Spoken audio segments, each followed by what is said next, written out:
The story of Pride begins with the uprising at the Stonewall Inn back in June of 1969. And the LGBTQ community fought back during a police raid. Transgender women of color played a huge role in that pivotal moment. Icons like Marsha P. Johnson and Sylvia Rivera. Now, 52 years later, a new generation of transgender trailblazers is making history. I, Dr. Rachel Levine. Dr. Rachel Levine became the first openly transgender federal official ever confirmed by the Senate. To be nominated by the president and confirmed, I think, demonstrates how important equality and fairness is and that anything is possible. On TV, the groundbreaking series Pose set a new bar for transgender representation in entertainment. That glass hasn't shattered yet, but it's cracked. It's cracked. So that means there is some work being done. Oscar-nominated actor Elliot Page recently came out as transgender, sharing his story with Oprah. Being able to touch my chest and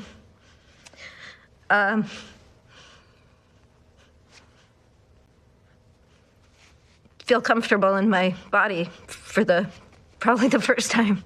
Such high-profile stories are a reflection of the real world, where in towns big and small, teenagers like 16-year-old Phoenix are sharing their stories. Finally, I've kind of been able to express myself and finally kind of get some relief. It evolved out of the cocoon into a beautiful butterfly. But trans kids are also the focus of battles in state legislatures across the country. This year alone, more than 100 bills targeting the transgender community have been introduced in over 30 states. That includes laws restricting transgender participation in sports, passed in 7 states this year and 1 last year. I can tell you this, in Florida, girls are going to play girls' sports and boys are going to play boys' sports. Lawmakers who support the sports bans argue transgender girls have an unfair advantage. NBC News reached out to the 8 governors who signed those laws, asking if they could give us any examples of such an advantage in their states, but not a single one did. Sir, can you give me one example of a transgender child trying to get an unfair advantage? Just one in your state. You signed a bill about it.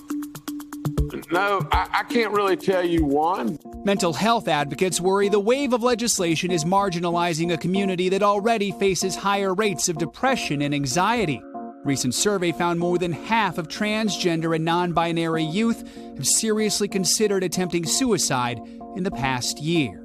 Let me be clear, the passing of these bills will harm trans lives. Violence is a concern, too. So far in 2021, at least 28 transgender or gender nonconforming people have been murdered. Most are Black or Latinx. At this pace, it will be a record year. Every time I walk out of the door, I'm afraid if I could make it back alive. Yet you'll still find plenty of optimism. This year, 16-year-old Stella Keating testified before the Senate. She dreams of becoming America's first transgender president.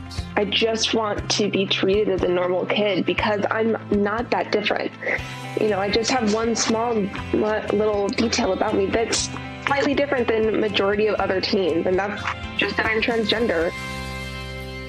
Many of the laws passed this year are facing legal challenges in court. That includes controversial legislation in Arkansas that prevents trans minors from getting gender-affirming care, like puberty blockers and hormones. The governor actually vetoed that bill, calling it a vast government overreach, but lawmakers overrode that veto. The law is slated to take effect in late July unless a judge says otherwise. We're going to take a much deeper look at that specific state and many other issues in a special that we have airing tomorrow night on NBC News Now called Trans America. We'll be looking at mental health, issues of violence, pop culture, religion, and so many other issues. Boy, those violent numbers really stick out. Yeah. Suicides and murders. I mean, that's just to show more support for that. Thank you, Joe. Yeah. Thank you, Joe.